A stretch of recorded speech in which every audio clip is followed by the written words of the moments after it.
Halo Sobat Penjelajah, siapa sih yang nggak kenal Candi Borobudur? Megah, agung, dan jadi kebanggaan kita semua. Tapi, pernah nggak sih kalian kepikiran, di balik kemegahannya yang mendunia, ada cerita apa lagi yang tersembunyi? Kebanyakan dari kita tahu Borobudur sebagai candi Buddha terbesar di dunia. Tapi percayakah kalian kalau ada bagian dari candi ini yang sengaja disembunyikan selama ratusan tahun? Yuk, kita bongkar bareng-bareng misteri dan kisah tersembunyi di balik Candi Borobudur. Siap-siap terkejut ya. Kisah ini dimulai pada tahun ke-1885. Saat itu, seorang fotografer bernama Cassian Chavez ditugaskan untuk mendokumentasikan Candi Borobudur. Ketika sedang memotret di bagian kaki candi, ia menemukan sesuatu yang aneh.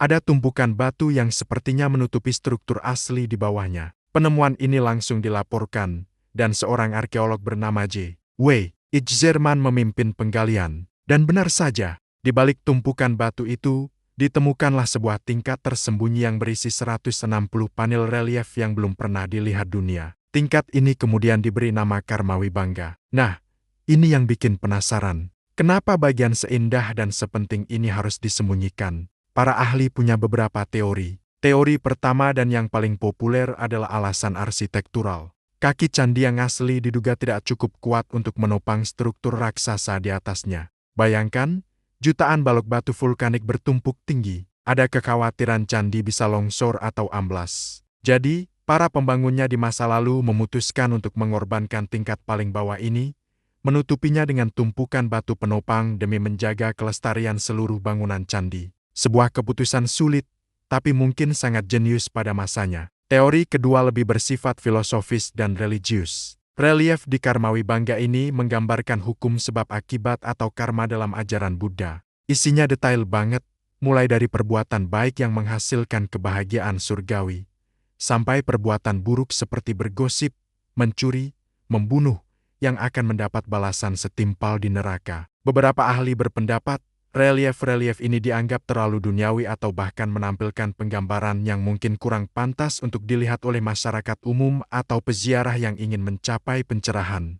Jadi, dengan menutupinya, para peziarah bisa lebih fokus pada ajaran yang lebih tinggi di tingkat-tingkat selanjutnya, yaitu Rupadhatu dan Arupadhatu. Kalau kita lihat detail reliefnya, memang luar biasa. Ada adegan orang sedang bergunjing, yang kemudian digambarkan lidahnya dipotong di alam baka. Ada juga penggambaran siksaan bagi mereka yang suka menyakiti binatang. Ini bukan sekadar cerita horor, loh. Ini adalah ensiklopedia visual tentang moralitas dan etika pada zaman itu. Karmawi Bangga ini seperti cermin bagi kehidupan manusia. Setiap perbuatan, sekecil apapun, akan ada konsekuensinya. Mungkin para leluhur kita ingin menyampaikan pesan bahwa pondasi spiritual yang paling dasar adalah memahami hukum karma ini sebelum melangkah ke pemahaman yang lebih tinggi. Selain Karmawi Bangga, ada lagi misteri lain yang gak kalah seru, yaitu Danau Purba di sekitar Borobudur. Pernah dengar teori kalau Borobudur dulunya dibangun di tengah danau? Seorang seniman dan ahli arsitektur Belanda, W. O. J. Nieuwenkamp, pada tahun 1931 mengajukan teori ini. Ia berpendapat bahwa dataran kedua tempat Borobudur berdiri dulunya adalah sebuah danau besar. Jadi, kalau dilihat dari atas, Candi Borobudur akan tampak seperti bunga teratai raksasa yang mekar di atas permukaan air. Indah banget kan bayanginnya? Bunga teratai sendiri adalah simbol penting dalam ajaran Buddha, simbol kesucian yang muncul dari lumpur. Teori Danau Purba ini didukung oleh beberapa bukti. Misalnya, nama-nama desa di sekitar Borobudur banyak yang mengandung kata tanjung atau bukit, yang mengindikasikan daratan yang menjorok ke air.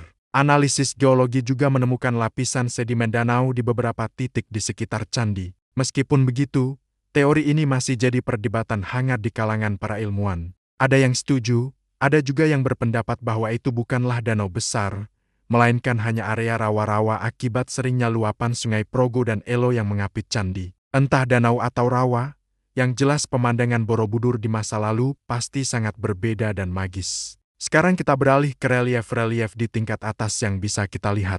Tahukah kalian kalau relief Borobudur ini kalau dibentangkan panjangnya bisa mencapai 6 km? Ini adalah galeri relief Buddha terpanjang dan terlengkap di dunia. Relief ini bukan sekadar hiasan, tapi sebuah kitab suci yang dipahatkan di batu. Ada kisah Lalita Vistara yang menceritakan riwayat hidup Sang Buddha Gautama, mulai dari kelahirannya sampai momen pencerahan. Ada juga kisah Jataka dan Awadana, yaitu cerita tentang kehidupan Sang Buddha sebelum terlahir sebagai Pangeran Siddhartha. Cerita-cerita ini penuh dengan pesan moral tentang kebaikan, pengorbanan, dan welas asih.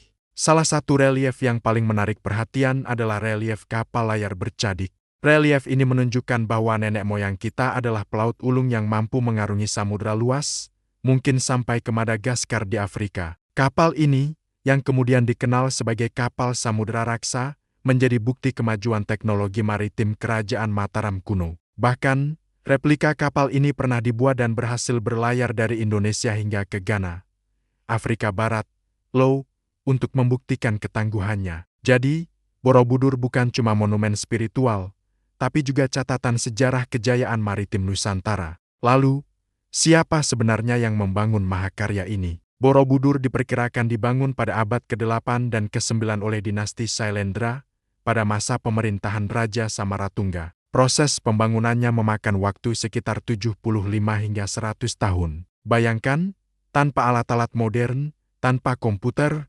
bagaimana mereka bisa merancang dan membangun struktur yang begitu presisi, simetris, dan penuh makna filosofis. Ini menunjukkan betapa tingginya peradaban ilmu pengetahuan, arsitektur, dan seni pada masa itu.